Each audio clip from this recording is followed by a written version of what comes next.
you? Happy Sunday, everyone. Grateful you're here. Alex is here. Alex, how you doing today? Good, good. Thanks for having me. Glad we can get a chat in on this lovely Sunday before the eclipse. Right? Right? We were just having some laughs beforehand, so don't mind me, because once I get going, sometimes it doesn't stop. Good. Bring the joy. Bring it. The viewers want to see it. She's having a wonderful Sunday. I'm actually really excited just in general because the energies have been super high, and those that know, and you can feel it. Absolutely. So things are kicking in really well and just in perfect timing, in my opinion. Yeah. Couldn't agree more. Couldn't agree more. Yeah. And where have you been today, Alex? Did you get outside? I did. I got outside a little bit, and I noticed some comments, and I didn't notice it until after I read the comments. But some people were saying they were seeing the daylight, the hue of it was a little bit different today. They said it seemed like whiter or less yellow. And as I was going out there today, I kind of noticed that a little bit too, actually. It was a bit more diamondy. It was a bit more whitish in hue. And I said, we're hitting new frequencies. We're seeing different spectrums now. This is interesting. So I'm doing good this Sunday. I'm feeling good and ready to share the energy because, yeah, we've been feeling it. Oh, boy, have we been feeling it. Yeah, every day I have a little nap just to check out a bit, right? Yeah. Just drop out for a little bit. Yeah, absolutely. Good to see you guys. Yes, diamond white. That's right. Diamond codes are coming in 100%. Yeah. And hello, everyone. We've got Berkeley, Al Barnby, Cured by Cannabis. And yeah, lovely to see you guys and grateful that you're here. Hi, Janice. How are you? So awesome. Today is a light-hearted, funny show with some different perspectives from the three of us around this eclipse. And I thought maybe I'd start because Alex, I know you do tarot as well. Mm-hmm. And yeah, I have a few cards here, so maybe I'll give my perspective on it for the collective, and then you can add to it for what you see from your perspective. Sure, that'd be great. I haven't pulled them out for a bit, but I'll add to what you're pulling out of your deck here today. Yeah. No, absolutely. Yeah. So first we have the Five of Wands. This is where we're at. So not only are we fighting with each other, we're fighting amongst ourselves with a little division. Yeah, and interesting the angles. And actually, you don't know really if they're playing a game or if they're actually fighting. And maybe it is a game, and maybe it's not a fight at all. What do you think, Alex? I kind of have to agree with that last little sentiment. Isn't life all supposed to just be a game? And yet when we get so wrapped up in the stress and in the convolution of everything, then that's when it starts to turn into a struggle. And then we have to fight because there's something to struggle against. And that's even a concept actually that we learn in martial arts training, where the quickest way to disarm your opponent is to remove the concept of you being in a fight. Because as soon as you give them something to push against, now they have motivation to bring that source to the table. You remove that. And it starts by learning how to take the space, and then you learn how to become the space. It's a very, very elevated concept. And I'm picking that up from that Wands, Wands card as well. Yeah. Absolutely. You want to add to that, Norma? Oh, wow. No, it's a game for me. And I'm having so much fun. But the thing about it is I'm observing the game. And what's amazing is that when you understand how to get out of the game and observe the game, then you become to understand how the game is played. So you get to understand that sometimes you get to a level where you can see a move being made before it's made. And, that's the beauty of understanding, the game of oh, crap. Understanding the game of chess. It is a very strategic game. It's probably one of the most difficult games to play, but it's a very strategic game that once you understand the moves and you can predict the moves, even though we've already went to the space and place of the quantum of the 5D chess game now, there's so many more moves that can be made, but there is that level where that you hit that checkmate happens regardless. Mm-hmm. So absolutely. And so that's where we are. This is what we're doing about it, which is the Page of Cups. So some of us are doing this instead. And don't forget to put some of that water behind him into the cup. So water represents emotions, and maybe some unforeseen emotions that might be coming up for people that they haven't thought about. But it's a position of mastering, per se, and mastering how to move through the energies. And kind of like Alex was saying, when you allow things to unfold and don't engage, I've always said that holding your energy and keeping your resonance and responding instead of reacting is controlling your energy, or holding your energy for you, rather than throwing it away by reacting to things. And if you don't want something to happen, pull your energy back from it, turn and go in another direction. So even though and he's got some flowers on there too, so he's quite a little page, honestly. I quite like him. Yeah. Add to that. Yeah, I mean, what I'm really understanding from the concept of the number of times that we face storms throughout the course of our lives is the best place to be is within the eye of the storm, where you can see everything taking place around you, but you're not actually engaging or being swept away in the storm. Similar to the artwork on the card and to the energy that's being picked up on the card, and to what a lot of us are feeling taking place or about to take place, there's going to be metaphorical and maybe even literal storms that are on the horizon. And instead of getting swept up in them, find a way to use all that's around you to fill your cup. Use the storm itself to keep your cup full. Find a way to, even going back to the first card, enjoy. Find a way to play in the events that are taking place around you, instead of allowing things to influence you and make decisions for you. Find a way to use all the abundance, because whether we want to look at it as positive or negative, it's all energy. So we get to use or decide how we want to use that energy when it gets presented to us. Keeping our cup full allows us to dictate those terms on our own, rather than having somebody else or relying on some other source to keep that cup full. We're doing it for ourselves. And that's a lot of what I picked up from that too. Absolutely. And I just want to add to that, chaos, I've always said, because you made that chaos star, was in to honor the chaos, because chaos create catapulting change. And even though it doesn't feel like when we're in it, it has that capacity. And so it's to honor, it is a form of energy, and we can utilize it and embrace it, even though it might not feel like it in the moment, to give it that opportunity, because it's there. And so then you don't look at it as like, that's bad, that's good. That is energy.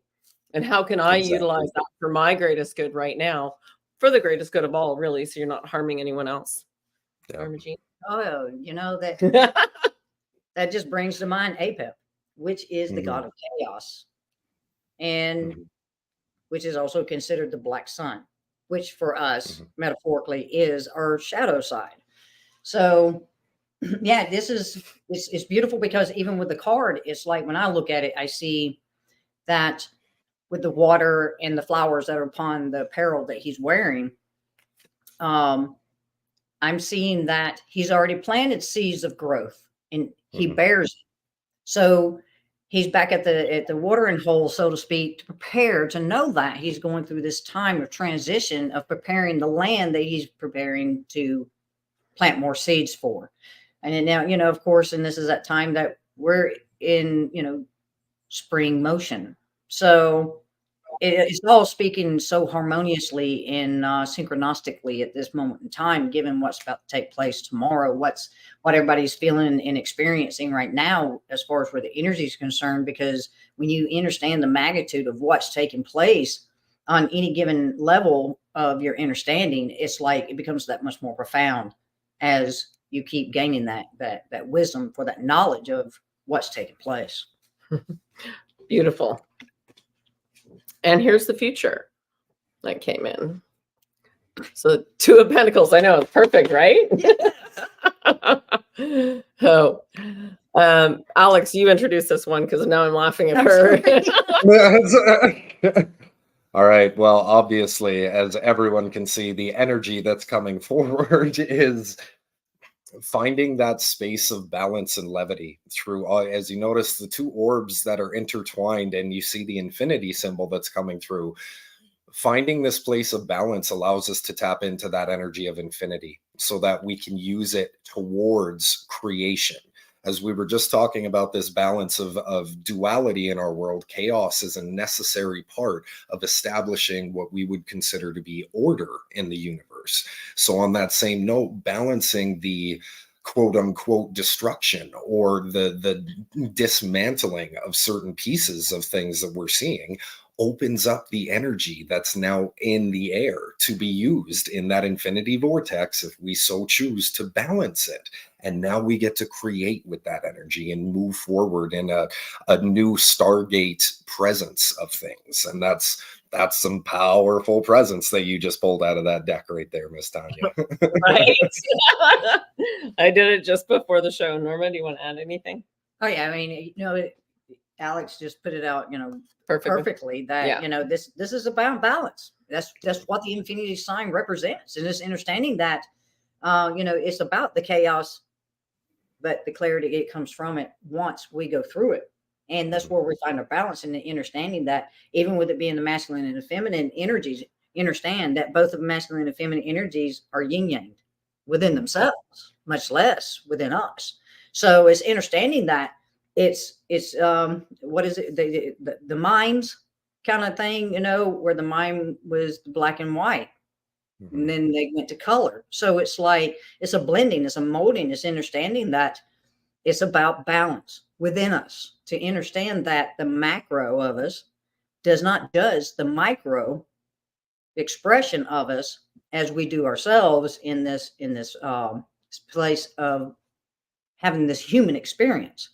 We were taught to be this way, not because it was in a natural state. So now we're unteaching ourselves these conditioned thoughts, these conditioned ways of being, by understanding that we must form those natural habits of self-reflection, of self-love, of seeing ourselves in this experience, experiencing self fully, and knowing that that's the journey of this thing called life. Absolutely. And Janice is playing with cards too at the same time. Page of Cups and Ace of Pentacles. Beautiful. Absolutely. Balance of masculine and feminine. What does red represent again when we come to the cards? I mean, he's obviously balanced and grounded and feels safe. Well, and even looking at the root chakra system, we're looking at the root, right? Where considering that we're talking about balance, if you don't have your root grounded, what are you balancing at that point? You don't have a presence to be able to hold space to balance either side of the spectrum if you're not grounded. Right. And then I can't help but notice how tall his hat is. I mean, well, to be honest, in my opinion, what I'm picking up on that is a representation of, and also how the hat is still colored red. Yes. If we look at it from the point of when we're grounded properly and we extend that grounding throughout the entire chakra system, it reaches through. If without our root, all of the rest, it can be balanced, it can be lit up, but it doesn't give us that full presence because we're not anchored, we're not within that space of ourselves. We don't have that sovereignty. So to be able to learn, not only, yes, it's important to ground through so you have the rest of that, but that single point can extend all the way up, and you can ground and you can root on different planets, on different dimensions, in different spaces, and that's a representation that I pick up from that anyways. Cool. Yeah, absolutely. Absolutely. Yeah, I think maybe too that maybe he is one of those aliens with a really big head and he was hiding it. Coneheads? Oh, I love that movie. Right? It's just one of those days. It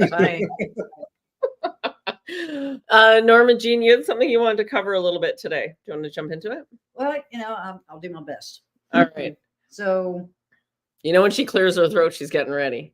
Excuse me. Nothing up on me and stuff, because speaking our truth is still something we're all coming into. So every once in a while, that has that tendency to want to close up, because it's like, oh, do I want to say this? Especially when you're expressing yourself.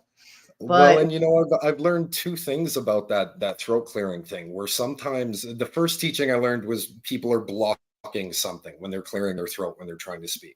The second teaching that I've learned, and it's actually a point that I've noticed even with myself, where if I'm clearing my throat at a certain point of communication, which I really don't have a problem with, I've noticed it wasn't because I was blocking something. It was actually because I wanted to ensure that perfect, authentic flow. It was almost like a opening and unlocking of the key to say, "Hey, wake up, get ready to go here," type thing. So maybe I'm even going to represent that, because you were speaking about it pretty good beforehand here. So audience, get ready. She's going to blow you away. Check her out. I appreciate that, Alex. Yeah, no, that was beautiful.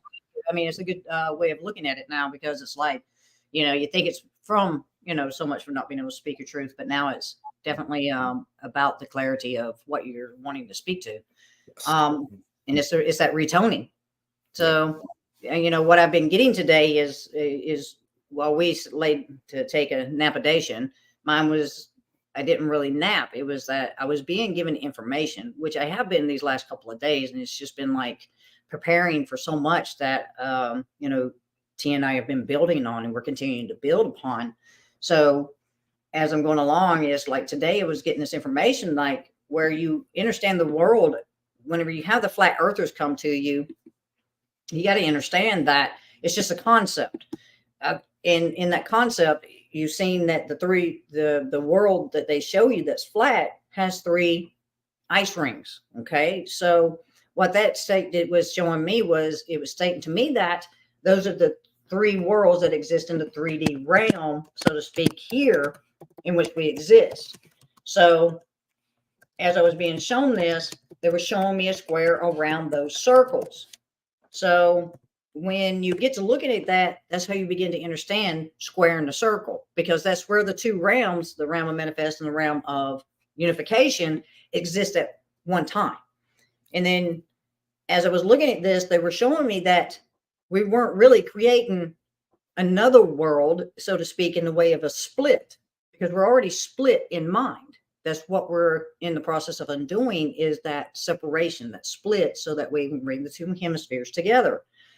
So they were showing me that either one of 2 things could be possible, that we're either creating a ring in the center of where we are, because we are in the center. We are in the, we're basically what you would say the core of the world that exists in this realm, other realms, so to speak, because we are in a world of manifest. That's the reason why you have the platonic solids. That's where sacred geometry comes into play, and begin to understand what takes place in this matrix, in this construct, and why it is the way it is, because it's a dual realm. Mm-hmm. So the other ones that exist at the same time along with us, they are in different consciousness realms, as opposed to where we are, where we're more in the solid manifest realm of understanding, because of the nefariousness that's been taking place. So they were showing me that either another ring was going to be created, because when you look at the 3-dimensional world that we've been living in, the 4th dimension is what everybody's been speaking to the positive, negative 4th dimension. And what they were showing me is that's being created, whether it's in the center or it's on the outside. But what I was being shown was numbers. And this is where numerology, you get to understand numerology to a level and degree from where I'm at. Okay. And this is all my understanding. This is what they show me. We have a 3-dimensional realm with 3 rings, of ice rings. Right. But you also have to remember there are 4 corners of the world. And then you have the squaring of the circle. That's the reason why it's called the 4 corners of the world. Now, I know that there's a square that we're in because we exist in a dual realm. And if the others exist in that square, then you've got 4, 8, 12. When you take 12 and you say 1 + 2, it gives you 3. So what that does is if we're creating this 4th dimensional world to experience, because we're bringing it into fruition, is something we want to experience. This may be that paradise we've been talking about or been expressing that we want to experience. then what that does is it adds another circle that could be squared. I don't know. I cannot speak to that. But if it does, then it gives you another 4 corners, which gives you 16. And 6 plus 1 is what? 7. So what does this give you? It gives you the 7 chakra system. Plus, it also gives you a balance because it gives you 4 and 4, which is what? 8, which is the infinity sign in which we're in the 8th number, the number sequence, so to speak, of the infinity. So right now we are in the process of finding that balance, if that be the situation. This needs to be turned into like a Sesame Street song. I'm just saying. Right? You know, we'll bring this out in a drawing. But when you look at Mercury and it's been in retrograde, well, Mercury is the planet that's considered the planet of justice. Okay. Mercury is basically your punisher, so to speak. Mercury is the one that brings that justice for the realms so that way truth can be revealed. So it's like when you look at everything that's taking place and going on, it's like, wow, this is getting freaking fascinating because it's like, what's going to happen? What's taking place? Because it's one of those that don't tell me what's going to happen. Show me, because I'm open to that and show me what it is that's really taking place. Cause I want the truth. Because you see, I don't want to be told. I want to know. I want to know by what I'm being given, by my connection with either my higher self or, you know, it could be these guys on the other side of the ice wall. But either way, there are ways to get to the other side. That's the reason why that, you know, you can't go to Antarctica is because that's the place that you go through. It's not a going over. It's not a going under. It's a go through. Can't go over it. Can't go under it. Oh no, we got to go through it. And if you want to look at Mercury, Mercury is, if you think about it, that black sun. Yeah. Yeah.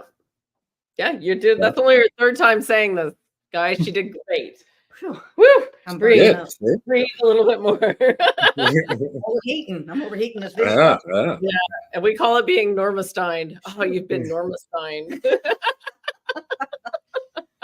She's alive.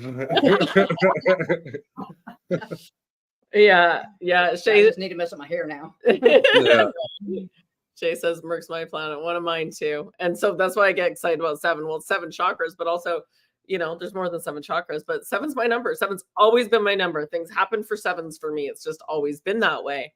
And so one of my numbers. So she says that, I'm like, 7. And I like 5, but I'm a 2 and a 3. Right. No, I like 5. Right. Yeah. What number are you, Alex? I'm a birth path 11. Which makes you 2. Okay. Yeah. Yeah, but the 11 is important. And well, of course, no. Yeah. It's a there's something to it. But so you guys are both 2s. Yeah. See, there's always. Go ahead. So and from the numerology that I was taught to reach the 11, how I got to it, I had actually compounded everything a number of times, and I thought it was going to be that too. But the way that everything else had compounded before it, 11 showed up 2 other times, and it got compounded until it revealed at the end. It wasn't supposed to be compounded. It was supposed to be the 11. So it came through as very strictly, don't compound me. I'm coming through whether you want me to or not. And I said, okay, 11. Yeah. Because I'm an 11. But that's where I'm in etiology. Yeah. It's what you call doubled. Yes.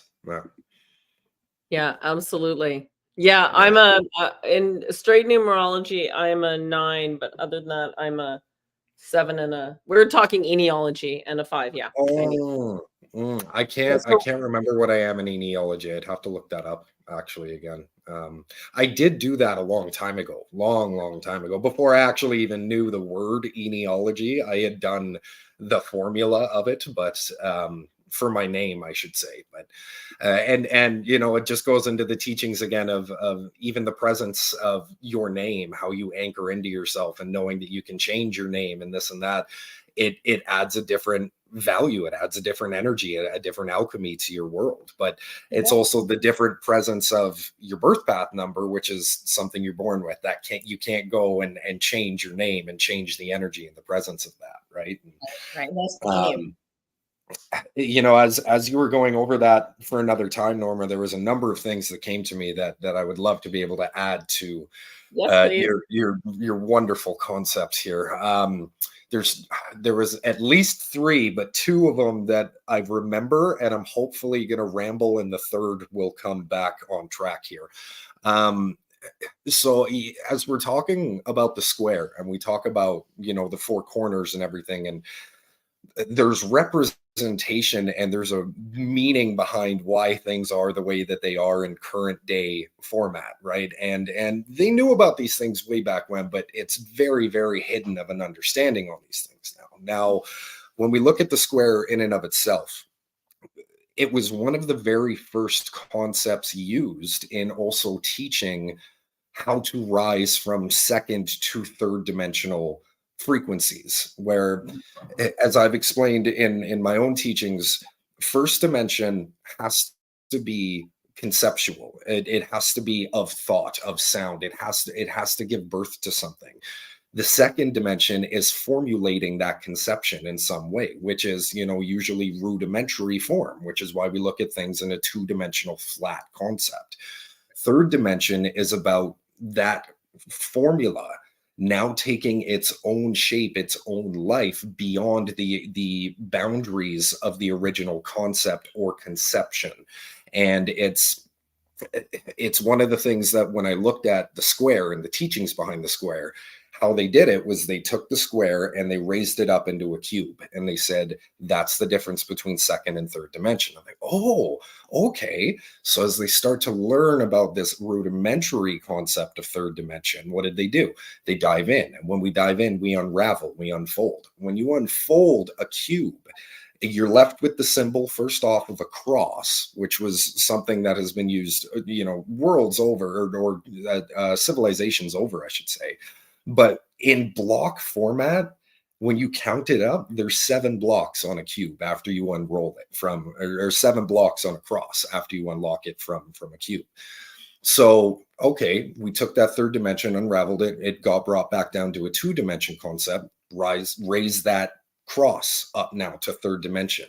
When they did that, this is what they found the infrastructures to old ancient infrastructure to be, was a third dimensional rendition of what a cross would be, or an unfolded cube would be, in the exact same format. Old churches, old temples, all types of really ceremonious places were within that exact same geological format.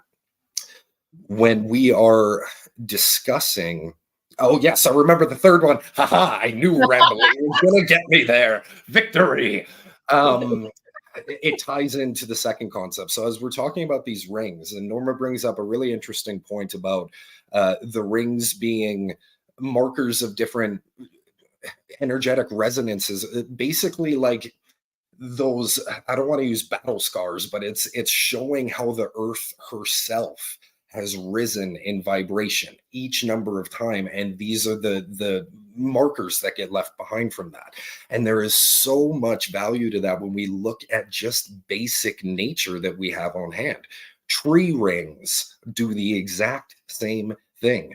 For each lifetime, through each frequency, through each growth spurt that tree goes through, it leaves another ring behind on the inside of the trunk and continues to expand over and over and over again. On top of that, now we tie in the practice and understanding of cymatics and sacred geometry. How when you reach certain frequencies, you're going to have different patterns, different rings, different variances in how that frequency and that vibration is now put out. And when we're talking about rising into 5th dimension frequency in particular, we talk about crystalline DNA, because so much of it is based out of a crystalline energy format. And I mean, I don't know about you guys, but some of the pictures and some of the videos that I have seen, that where people have gotten close enough to the ice walls and they've talked about this stuff called sky ice, seems a lot less like ice, and it seems a lot more like a physical rendition of what crystalline could end up being in that context, right? Very similar to how in certain physical manifestations, hair comes up because hair is crystal follicle as well, too, right? So Sasquatch, when they come through their dimension, their crystalline DNA manifests as full hair all over them.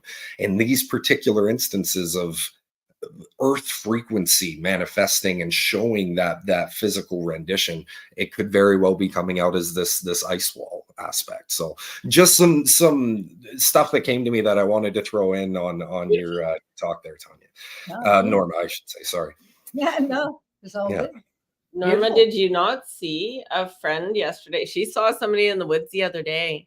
Yeah. When we was doing our hike, when was it? Friday? Yeah. Friday when we was doing our hike. And of course, it's one of those that, I'm building this vessel back up after, surgery and stuff, and just getting back into becoming more grounded myself. So, of course, it was one of those, it was a straight up. So I'm like, so of course, I'm stopping. I'm like, you go ahead, I'll catch up. I just need to, let my heart reset because, it's been a while that my heart's pumped like that. So as I'm standing there and I just happen to look down the hill, it's one of those that I seen, a movement. And it's one of those, I was like, hey, there's somebody here with us, T. And she's like, I know. I said, yeah. I said, if you're just not looking real good, you'll miss them because they move very quickly. Mm-hmm. And it was a Sasquatch. Yeah. It's beautiful. Bring it up. Beautiful. Yeah. Love it. Well, not only do they physically move very quickly, but they can just phase. They have that ability to literally just phase out of the spectrum of sight and sound for human capacity, right? Yeah, absolutely. Yeah, all right. Awesome. And beautiful. Good topic. Right? Yes. It's a lot of fun. Yes. And does anybody have any questions? Yeah, I know. I sent a video out, Tango, saying that was a funny video. I put a video out of Norma climbing up. So beautiful. And there she is. Here she comes. That's awesome. And if it was straight up and down, we would have been on ropes. So yeah, there was a little bit of root climbing, but it wasn't that bad. It was very soft. We were on grouse. There's a trail called Larson. And it's not very well marked. And if you don't know it's there, then you don't really know it's there. And then, of course, I'm the one that goes, I think you can just go straight across this way. Come on, let's go. Just 4x4 through, because then you have your very own trail. Oh, yes, you do. Yes, you do. Yeah, that's awesome. Yeah, and Shay's saying, I keep seeing quick moving shadows. Yeah, quite a few people are actually, Shay. Yeah. That's something that I had heard about a lot too. Not just the uptake of that, but the teachings behind that is just exactly what we're talking about now. The frequency of things is starting to shift that spectrum that we were living in for so long. Regular human capacity, whether you've been doing spiritual work or not, is starting to evolve because the earth is starting to evolve. So the inhabitants itself are now caught in that mix, whether you like it or not. Deal with it. It's now to the capacity where sight, sound, feeling, taste, all of these things are going to expand beyond the spectrum that we've had for so long. And then this includes seeing a lot more shadow people. This is going to include, I am so praying that the eclipse turns into a Stargate tomorrow and we see something come out. I am so praying for it. Yeah, absolutely. It's funny because she'll see Sasquatch mostly, and then I'm always talking to the Fae and talking to the checking out the ether. There we go. Well, and just the other day, talking about how, the frequency and everything is kind of off. I don't want to use the context of it's wrong. It's just different. It's shifting right now. We've had 2 birds run into the building that I'm living in right now over the last 2 weeks. And the one hit my patio. And I went outside to go check on it. And I go, are you okay, buddy? Like, what's going on? And he's flying and he's trying to get through the glass panel, but he can't. So I'm giving him a minute to calm down, and I go, are you okay? Do you need some help? And he hopped under the thing and he flew off and he went about his day. I said, okay, no, you're good, no problem. So I kept about my day after that. But then I go outside later, and he came back and he left me a little gift for coming and checking on him. There was a rock out on my deck, on my patio. And I was like, that was, first off, I know I didn't bring that out there. That wasn't there before.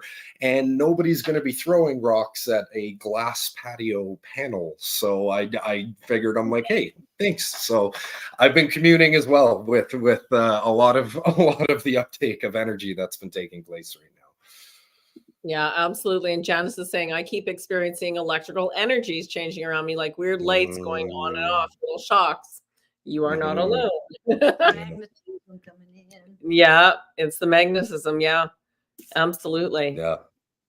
I can tell you that I feel like I could actually just put a little more intention, and I could start, a little helicopter up here and start going around like this.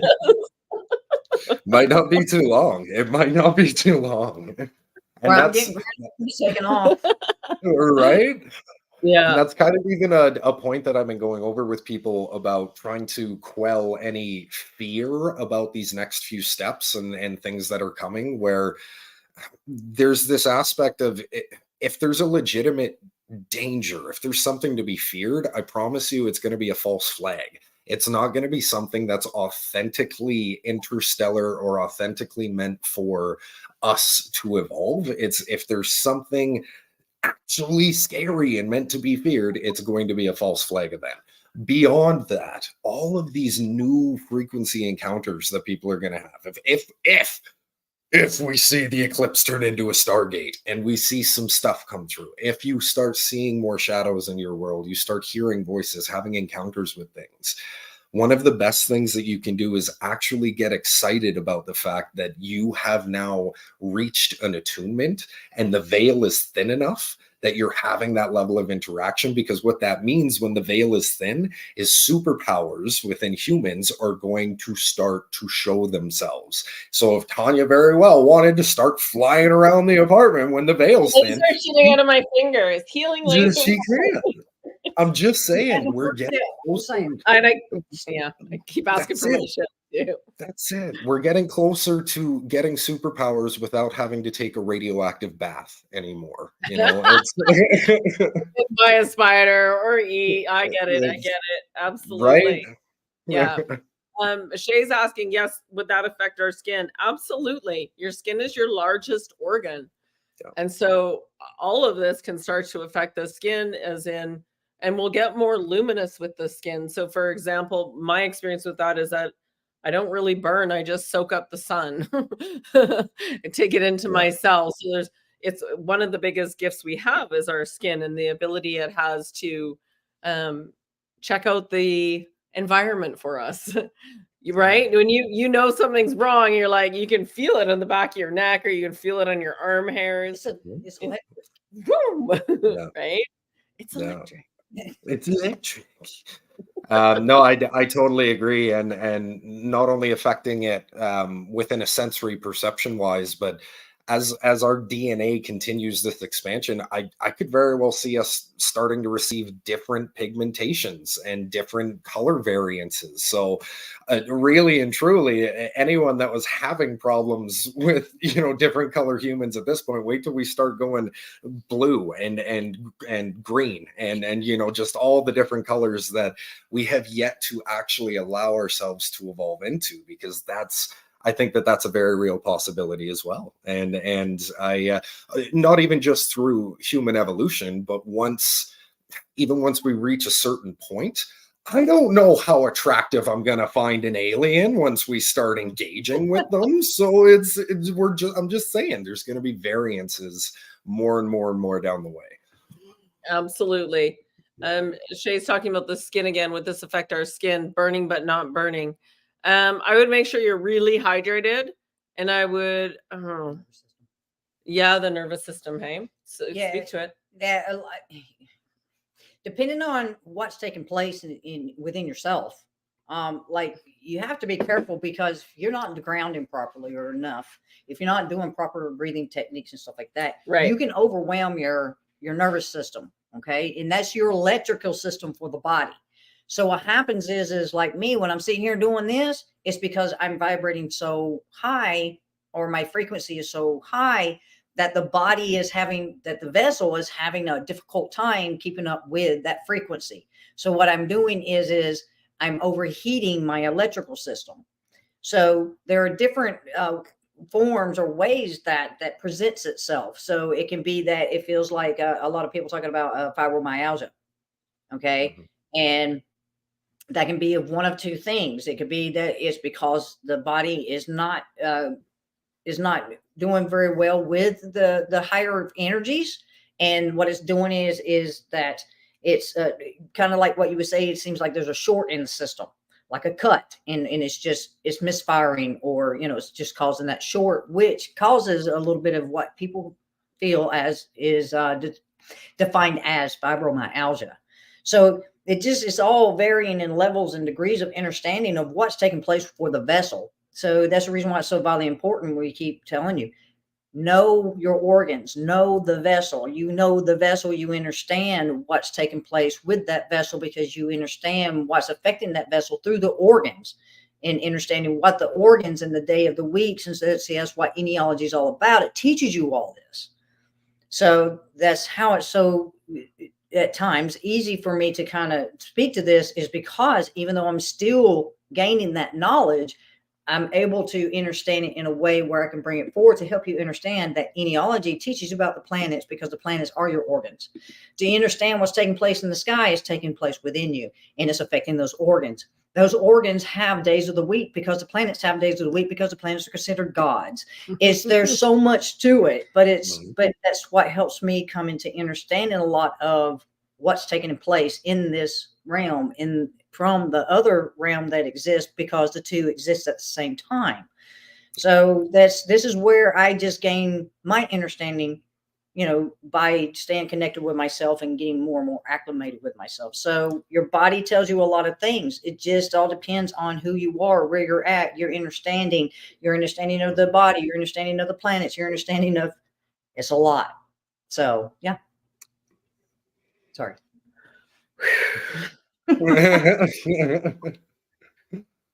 Well, and there is a lot of ancient knowledge there. Like that's all so much falls in concept with ancient knowledge, where old ceremonies or certain rituals, and I mean, I think even they would try to time birthings on the same as, I can't speak 100% to that, but a lot of these things fell into the cosmic calendar and the biological alignment with that cosmic calendar. You were not supposed to be doing ceremonies at certain days of the week, times of the year, times of the month, yada, yada, yada, for specific people. Right now, it varied from person to person for the most part, but this was very old ancient knowledge, very, very old ancient knowledge. And it got convoluted when we look at how commercialized the medicine and medicinal and healing industry turned into, when you've got people that are scheduled for things like major surgeries when it's convenient enough for the company and the business itself, not based off of that person's actual biological alignment with certain things that are taking place, which is why some people, if they time it right, recover like that. They have no problems after surgery. They're great. Other people struggle for months, end up having to go in for follow-up surgeries to actually even finish a recovery process, because things got so bad because they went in maybe at a time when they shouldn't have. And there was enough things happening universally that when you open up that space physically, oh, energy goes, I'm going right in there. Boom. And it convolutes, and it starts to get everything all mucked up from there. Oh yeah. Oh yeah. Yeah. You don't touch this. I'm not having surgeries unless it's like vitally important, and I highly doubt it will be.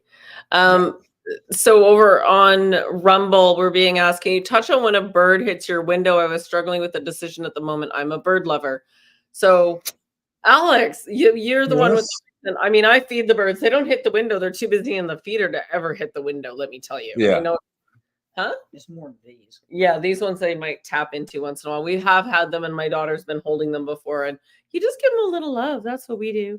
You okay, That's buddy? it. Going? For the most part, and like I said, I didn't even actually caretake this one that hit on my porch the other day. It was okay enough. He was just dazed, and I just sat out and I offered my energy. And once he was good and he took off, I went about my business after. And then he came back later with a gift. So for me personally, there wasn't any hesitation when I heard what happened. I immediately went to check on it, and from any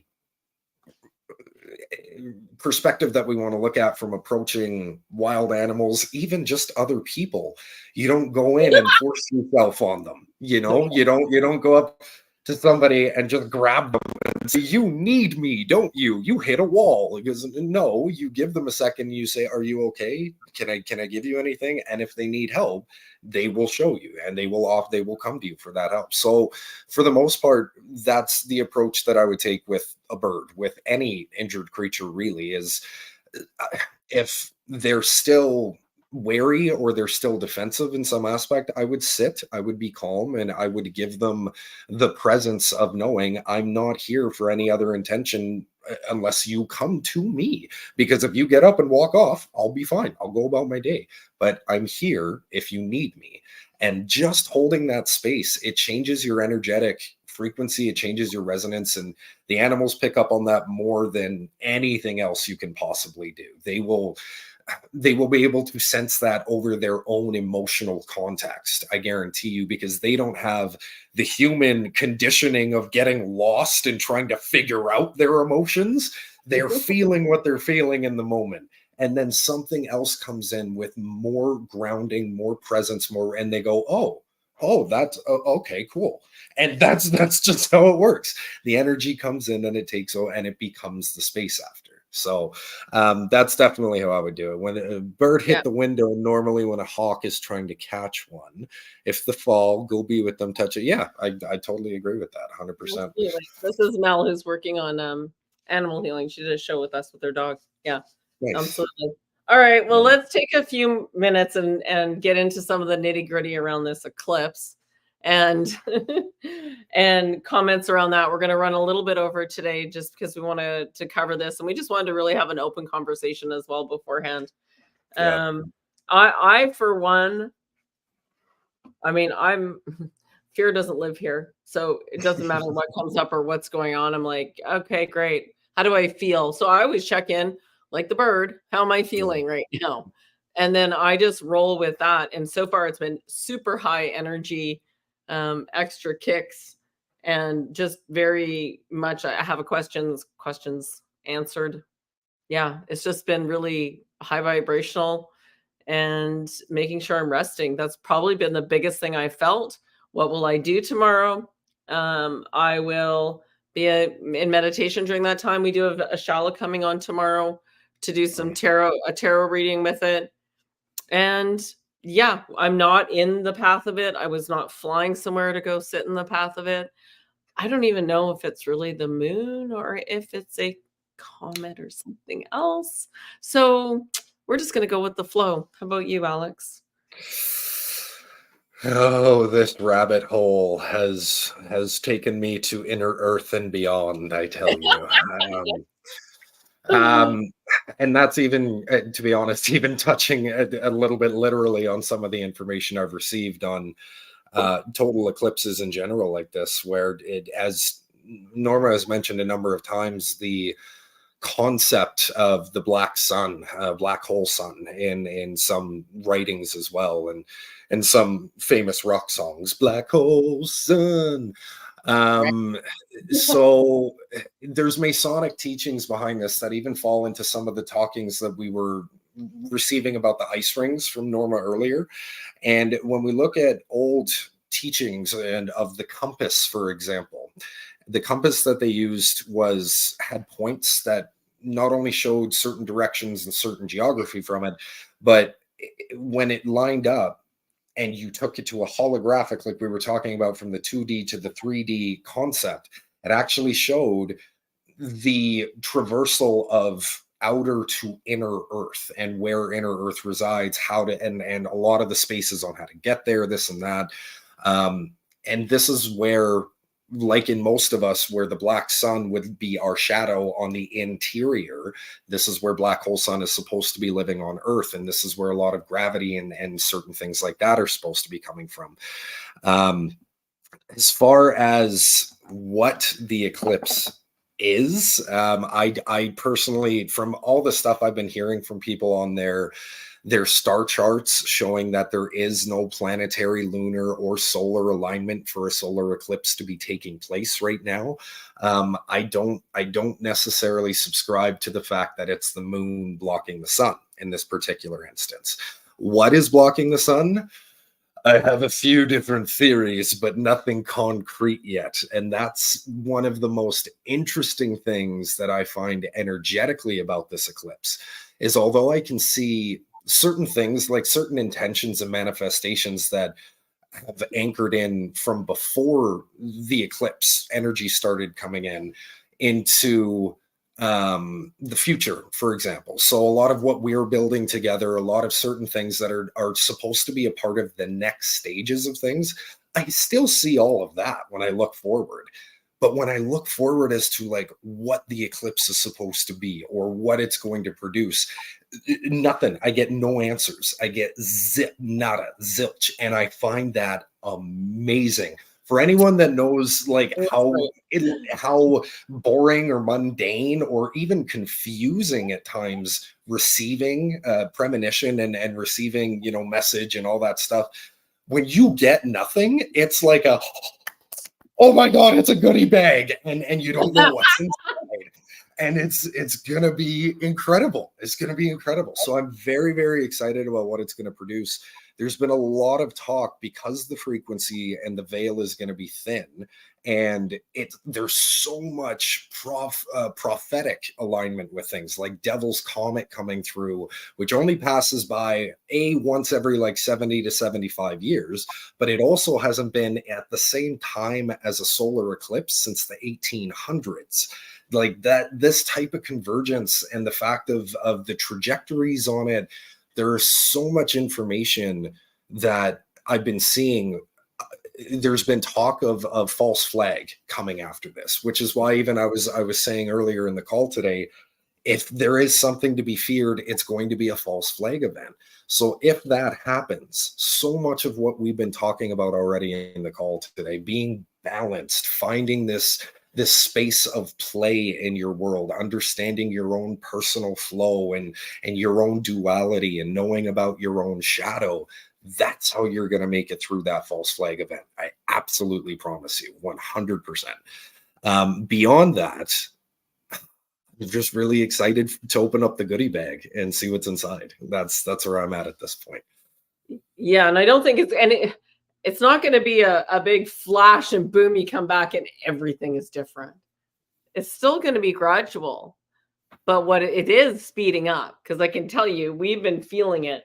It's like, why is this so slow? What is going on? Come on, people. It's like we're speeding up. So we're ramping up, right? And as you speed up your trajectory, you're going to spin right out of some things. So, well, and even as our concept of how I want to say engage time, because every different species, every different dimensional being that I've engaged with doesn't look at time the way that we've been conditioned to look at time. Not a single freaking one of them.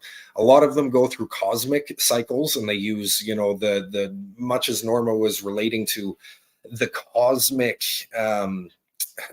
biology is very much the same as a being's biology. So you can understand yourself by understanding cosmic movement and cosmic cycles, things like that. I've met other creatures that count years and count cycles based off of DNA and genealogical duplication. So every time their cells would duplicate, and the number of cells on them is going to vary from body to body, but once a singular vessel has duplicated every one of its cells, they consider that one full cycle. And then it starts over when the duplication process begins again and again and again. So when we're talking about time speeding up, because I've been feeling the same thing, and I know a lot of people have been feeling the same thing, it's been going not just faster, but I've been losing just chunks of days at times, just completely gone, and no memory of zoning out, no nothing, no like, oh, I was taken away or I zoned out here. No, I just gone, like it didn't exist. What that related to me was the shifting of the poles that's also taking place, and how that energetic circuit of the planet itself is not only speeding up its energy flow, but because that energy is changing, our perception of the flow of that energy, the flow of time, is changing. Going up into a density of fourth dimension, fifth dimension, we start to understand the quickest way from point A to point B isn't a straight line. It's folding space, so point B becomes point A, and that doesn't require time anymore. And that's a whole different concept to start to evolve into now. Who's a pro paper airplane maker? Right? Very similar, yes. Right? Somebody's just asking, if we look at the sun, will it blind us during the eclipse? I would say use your common sense. You can look at it. If you find it too bright, look away. Do you need special glasses? Not in my humble opinion. Look away if it's too bright. But it's so true, because this is something else that I was just thinking about earlier today. And I saw a video about this. And this goes into the spectrums that we were just talking about earlier, too. The spectrums of light that come in during an eclipse are not the same spectrums that are normally accessible to the human eyes at a normal time of day. Throughout the regular course of the year, you don't get those light frequencies coming and hitting you. So why are we now taking specialized glasses to stop ourselves from receiving those frequencies, to omit the integration of what could be coming through? And this goes even into other videos where I seen, I think it was in, it was somewhere in the States, I can't remember where, but Michigan maybe, where they had filmed a bunch of these kind of water bubbly light reflection things, and they were just flat on the concrete at the time during the eclipse. And it's showing people what we talk about in a lot of our courses called orgons. And orgons are in the air everywhere. They're these little speckles and balls of light. And so I completely agree with Tanya that, yeah, take your own common sense to it, but I don't think you should be blocking ourselves off. And looking back to all the ancient cultures and civilizations that worshipped the time of the eclipses, I don't think they were putting on any special pinhole glasses to go out and do ceremonies with. They were soaking up that whole new frequency that was coming in, this brand new energy and light. And again, with that veil being thin, you may start to see some stuff that is always there, but you never knew was always there. Could be an interesting time for discovery. Yeah, absolutely. Norman Jean, you want to talk about tomorrow a little bit? It's like, I want to touch on what Bob was talking about with NASA and stuff. So, I was watching this YouTube video that this one sent me, and I was laughing. Oh, this one was really religious. It was, so it popped up in my feed, and so let me just preempt it a little bit. So it pops up in my feed. I'm like, oh, this is good. Let's see this take on it. So I just like to have different perspectives, right? Of course. And this guy's verbatim going by what's in the Bible and then correlating. He's like decoding what's going on in the narrative and bringing it right to the Bible. I'm like, fascinating. So I said, yes. Thought she'd like tell me to chuck it, but she didn't. She listened to it. So go ahead. No, I had to watch it because that's the thing. I'm going to listen to things that I'm not going to be so fond to hear, because here's the thing. The Bible is a coded book, but you have to be able to understand your language, which is why etymology is so important, that when you read the book, you'll be able to see where the changes and nefariousness started taking place. So when we're talking about what's going on and you're looking at the 4 cows being slaughtered, or the 3 cows, it's 3 now because I think one of them passed away. Talking about NASA sending up 3 rockets to the name of 3 evil gods, which, oh my God. Like, does anyone else see the irony in a sacrificial cow being like, no, you're not getting me. You're not getting me. And just croaking it. Like, it's that's about, incredible. it's about revelation. Okay. Yeah. It's Yeah. about the book of Revelation. And what people don't get is here's the thing, y'all. Y'all. The only reason why this is coming to manifestation is because it was meant to, because it was written about, and then it was pushed and shoved down people's throat to believe. I mean, She's like, it really is. So as we look at this and we look at NASA, and we see, this is one of those look over here, not over there. The over here is pay attention to what we're doing, whether you think it's nefarious or not, because what we're doing is we're taking your energy to keep you from focusing on self, so that you may understand that you are so much more than the actions that we're taking to keep your attention. So you see, regardless of what's taking place, whatever's meant to happen will happen. You have these ones that are out here, like you always hear about Elon Musk wanting to crack the dome. What the hell? Dude, leave it alone. It's there for a purpose and a reason. Now, does that mean it's because of the squaring of the circle, and then now we're at the dodecahedron, as far as way beyond now just the square? I think he's just pissed that he can't get to Mars. So, as we look at this, and there are those levels, okay? And that's a level of understanding. This is going to take place because it's just a way to get your attention or to distract you from you. I've said it from the beginning. So is T. So is anyone that's been on the show. It's about you. It's about your energy. It's about your focus and your thoughts and where you're placing them. And as long as it's where that's at, it's never about you. They have you. Self-care is not selfish. Put yourself first. It's going back to keeping your cup full, right? You have to learn to keep your cup full, so it's not a reliance on any outside. So, and you're not walking around going, "Look how full my cup is." No, you're just making sure that you're sustained. You have what you need, so that if somebody else has an empty cup, you go, "Hey, here, I can offer you some of my cup because I know how to refill it." Because if you don't know how to refill and somebody comes and fills yours up, guess what? You're going to be like, "Don't touch it. Don't touch it. Because I need to save this. I need to save this." You relied on another source. So you don't know when that other source is going to come back if you start to drink out of your cup or give it away to somebody else. So absolutely, it comes down to you. And at the times, again, there's a reason why ceremonies and things were so revered around the times of the eclipse. Your thoughts are so important as far as the trajectory, the resonance, and the frequency that you're tuning into to actually experience what reality you're experiencing.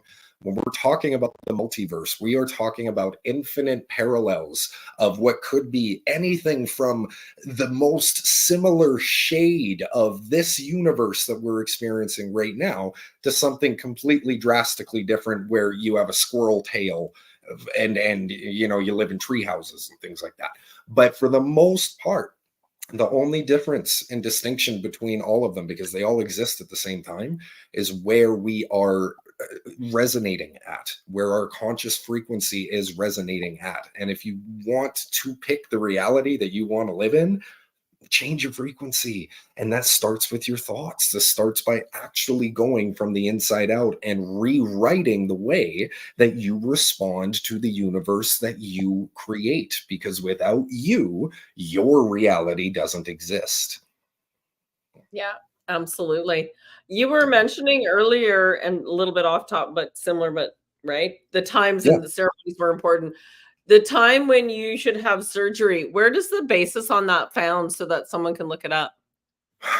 I would say go back to even Sumerian and Egyptian teachings, when they would do, those types of rituals were considered surgery back then, but that's kind of the basis of where you can find a lot of that information, right? Where it's that ancient knowledge was done under specific star alignments, under specific birth alignment with the actual person themselves. You had to reach a certain age, a certain maturity level, all that other things, right?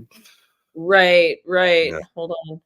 There is something I saw. You know what? It could possibly be in a calendar that I have too. Hmm. So check out your moon calendar, Trish. Mm-hmm. Yeah. That because I'm pretty sure It does that have more to do with the moon, I believe. it's AstroSeek. Look up AstroSeek, ASTRO-Seek, SEEK. And that should actually tell you. Sorry, I just had a brain fart when I was like, oh, I No, know, it's okay. It's I know okay. where it is. I had to ask to receive, right? Yeah, You yeah, don't yeah. ask to receive. Yeah, that Well, was and even with that ancient knowledge and those teachings, I'm pretty sure that they used to try to time out mating ceremonies and birthing protocols within these same protocols, these same formats, right? Naturally births are going to happen when births happen within the actual term, but they would try to start things at a certain time and have it taken to term at a certain time because of the alignment and body development and all of that, right? So it's very old ancient knowledge, very, very old stuff. They were very good. They were very keen on knowing this because a lot of times they were able to predict a certain individual in their purpose, their journey here, and who they were meant to become, because it Mhm. can be so because it was that vitally important for that being that was coming in, because that's the reason why Egypt was so big on knowing that we reincarnated. Okay, that's the reason why Ra and Apep is so Mhm. important, because Apep Yeah. is just the opposite of Ra, which is the sun, which is the sun that illuminates, and a lot of it has to do with they were always keen on that. So I mean that's even written in ancient text. Oh And yeah, it's it's in the hieroglyphs. It's in the scriptures on the walls, right? You see the pictures of it where certain stars are in the sky while they're doing the actual ceremonies. Yeah. what, Yeah. and that's the reason why it was like, even whenever you read in ancient texts and things like that, they were very keen and very uh, you know strict about going outside the family lineage, because they knew once the cross mingling would take place, it would diminish. So that's the reason why it was so vitally important back in those days to know the birth cycle, and when they were coming in, and knowing the alignments of the stars, and how the astrological alignments would take place, because it was very vitally important. It still is. That's the reason why it's always important to know your astrology, I astronomy. agree. Yeah, I agree. And it's so interesting because something else that comes to me through the time of the cultures at that point, when we're talking about ancient Egypt at the same time of like Atlantis, for example, and Lemuria, all of these older ancient cultures that were sharing knowledge and sharing information. Each one was a mainstay in its own right of its own protocols of culture, of energy engagement, of teachings that were received. Egypt was definitely very, very big on understanding that circular flow of reincarnation, the activation of the soul as it's reincarnated, and if it's kept within a bloodline, it has higher activation upon each reincarnation and more retention from the last activation of previous lifetimes. All this type of teachings, and it expands so much further beyond that. Oh yeah. Egypt had that part covered. Because when we go and we look over at Atlantis, for example, they go, yes, that's valuable. In Egypt, we're going to let you do that. We're not going to interfere at all. We're going to look at the other side of that coin, where what power comes from intermingling. What can we do from DNA convergence, from exchanging? How far can we take certain elements of biological harmony into the same states of power that they were finding from the reincarnation cycles? And each of these different kind of cultures had their own headers on big, massive paradigms of universal creational flow of energy, which is when you're able to kind of look at it from that concept, you go, no wonder each one thrived in its own right, but was able to exchange that information without actually like warring with each other. It was that collaborative essence of saying, we need what you're doing, and we're going to focus on what we need to do. So it's not, you know, Pizza Hut and Domino's going, I make pizza. Well, I make pizza too. It's like, no, go be a Subway or something. Who cares? It's you know, they understood that the different values and the teachings, and yeah, I think that's just a really cool concept to be able to highlight. Mhm. And then that brings me, so when they started intermingling, it was like, oh, we can intermingle people and different families. Yeah. Let's try it with animals. That's exactly. I And now they started to find all of this. Think about the cosmic alchemy and the power that they were tapping into by starting to engage with nature and all of this other thing. And again, if people got conditioned from the Egypt teachings and they, oh, that's disgraceful. Look at, you know what, that's your teachings. That's okay. But what they're doing over there, in my opinion, when we're able to again not look at things as positive or negative, but it's all energy, it's all creation, it's all concept. The value of both being simultaneously offered to humanity. Oh, that's an absolutely incredible. Like so much value from both teachings. Absolutely. I don't know if I'd want to be a Centaurian, but pretty cool shit, you know. Yeah, that's which half, you know. It's like, I mean, what the other one that done it? I mean, look at Greece. Look at this well, side. so and to be honest, I think that there were portions of it where it was like half and half, right? And I think that those were early concepts, to be honest with you, where they were just starting to intermingle with it. I really think that it evolved to the point of where it was almost indistinguishable, where they could either make incredibly human, sentient consciousness animals and send them out into the wild, or humans with very, very hidden but very powerful traits of certain animal characteristics as well. And to be honest, I even look at this from our weird thing that humans do called hiccups. And every time we hiccup, we go, and we're taking in this gulp of air. When you look at a fish, when it's opening up, it looks like it's hiccuping. Yep. So I looked at it and I said, holy shit, is that a residual trait from us from when we had aquatic and the Atlantean DNA? Because what's one of the cures for hiccups? You drink water. Upside down. Right? And upside down makes a big difference, right? Yeah, absolutely.